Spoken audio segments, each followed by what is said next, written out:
Jadi ketika kita bersama Pak Prabowo waktu itu, PKB Gerindra, itu kans kader-kader NU di pentas nasional ini tidak dihitung. Peta politik waktu itu tidak, sama sekali tidak menghitung NU. Karena waktu itu kan di Pak Prabowo ada Pak Erik dan juga Mas Gibran. Caimin tidak dikehendaki. Oke. Ternyata di sebelah Pak Ganjar itu yang menguat justru Pak Ridwan Kamil waktu itu, dan juga ada nama Pak Sandi.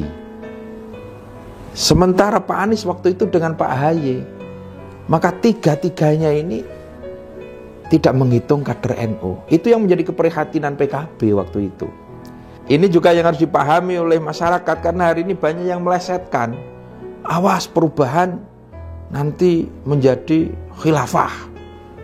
Awas ideologi Pancasila mau digusur.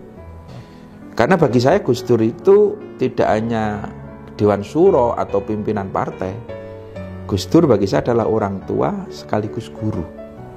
Maka waktu itu saya baik-baik pamit ke Caimin. Cak, saya tak ikut Gus Dur, ndak ke Gus Dur. Nah, oke, itu loh. Waktu itu saya memang pelaku dan belum paham hiruk pikuk terjadi sesungguhnya apa itu loh. Baru belakangan ini setelah Gus Dur sedo, kita diskusi, ketemu beberapa tokoh, membaca referensi, saya baru ngeh. Ternyata memang itu bedesan. Jadi saat Gus Dur dilengserkan, Gus Dur itu masih dianggap satu kekuatan. Sisa-sisa Orde Baru itu sangat khawatir Gus Dur itu bisa comeback. Maka waktu itu Gus Dur harus dipotong kakinya, tanda kutip. Kaki kekuatan politik Gus Dur itu ada di PKB. Maka bagaimana memisahkan Gus Dur dari PKB atau merusak kekuatan politik tadi? Lah, mulai dari situlah ada operasi intelijen. Dimasukkanlah salah satu orang luar lah. Saya tidak perlu sebut nama. Ketika masuk di PKB bikin kegaduhan. Mengadu domba sana sini. Singkat cerita, PKB terpecah menjadi dua kubu. Hanya aktornya ya orang itu tadi. Ada kubu Parung, kita dengan Gus Dur waktu itu. Ada kubu Ancol, Caimin dengan teman-teman. Targetnya apa? Ternyata mereka punya target bagaimana PKB ini tidak ikut pemilu. Ini kan naif sekali gitu loh. Nah, alhamdulillah waktu itu Kiai Syahal Mahfud Rois Am PBNU. Karena waktu dualisme itu Caimin sudah, ya udah ini gimana lagi? Ini bisa-bisa nggak diakui semua dan nggak ikut pemilu. Akhirnya Mbah Sahal itu nimbali Caimin. Perintah Mbah Sahal, Min, PKB mbok toto. Caimin menjawab, Paman, karena Paman, saya tidak akan melawan Gus Dur. Saya tidak berani melawan Gus Dur. Tapi Mbah Sahal memerintahkan, ojo mbok niati ngelawan Gus Dur, niatono noto PKB. PKB kudu ditoto dandani. Karena PKB itu sing nglairke para kiai dan NU. Itu amanat Mbah Sahal. Mulai dari saat itulah Caimin berjuang menata, memperjuangkan di hukum, dan alhamdulillah PKB bisa ikut pemilu meskipun babak belur. Masa lalu sejarah. Jadi sebetulnya ini persoalannya tidak bisa disederhanakan Muhaimin vs Gus Dur. Itu terlalu sederhana. Saya waktu itu pelaku loh. Saya paham kompleksitas di dalamnya. Sangat pelik waktu itu, sangat pelik waktu itu. Oke. Dan saya pribadi masih bertahan di PKB ini juga karena amanat dari Gus Dur. Saya waktu itu nderek ke Gus Dur sampai akhir. Begitu Gus Dur sedo, baru selang beberapa bulan Cak Imin ngajak saya kembali. Saya masih mikir-mikir, tapi saya terus ditimbali sama Kiai Aziz Mansur, Ketua Dewan Syuro, yang sekaligus guru saya di Lirboyo. Saya diperintah untuk kembali ke PKB. Kalau yang perintah guru, kiai, saya nggak bisa nolak. Bismillah. Nah, yang kedua, soal tadi kutub utara, kutub selatan ya. Ahlus Sunnah wal Jamaah atau NU itu adalah moderat. Kita ini punya langgam wasatiyah, garis tengah, itu. Kita itu diajarkan untuk tafaqquh, ngurusin agama, tetapi jangan tinggalkan negara.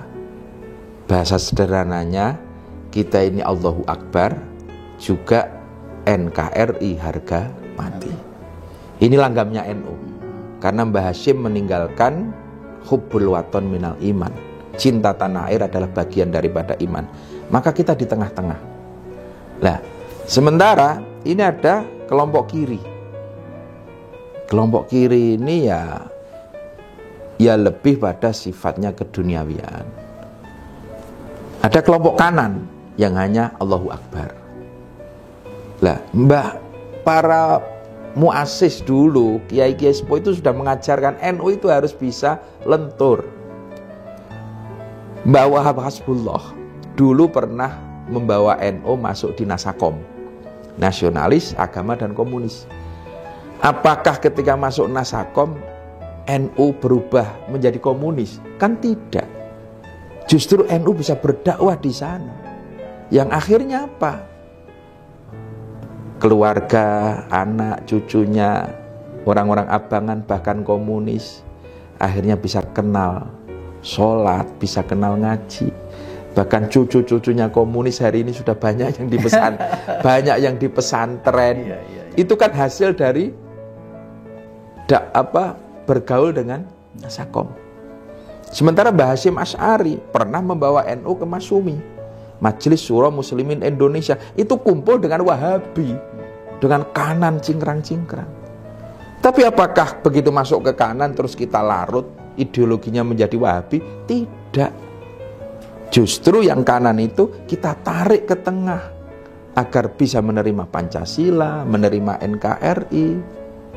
Yang kanan bisa kita ke tengah, yang kiri bisa ke tengah. Ini nanti kedamaian yang muncul, ukhuwah Islamiyah, ukhuwah Watoniyah, Indonesia menjadi tentram. Itu tugasnya NU, menjadi bandul Republik ini, menjaga ketentraman. Nah, itu sebetulnya juga sudah dilakukan hari ini. PKB kemarin 10 tahun ke kiri, mendampingi PDIP bersama Pak Jokowi. Taruh kata ke kiri lah, wong Pak Hasto sendiri juga mengakui bahwa PDIP itu kiri kan, ya. Tapi apakah kita larut ke kiri? Kan juga tidak. Justru sekarang banyak teman-teman merah itu yang senang sholawatan, ikut ngaji, tabligh akbar, ya akhirnya kan ke tengah juga. Nah, setelah yang kiri kita ajak ke tengah, saatnya lah yang kanan kita ajak ke tengah. Kita ajak ke tengah, itu loh. Soal akidah silahkan, soal cara ibadah silahkan, tapi ideologi kenegaraannya ya harus ke tengah dong, gitu loh. Ya, maka NKRI mati harus kita pertahankan, itu loh.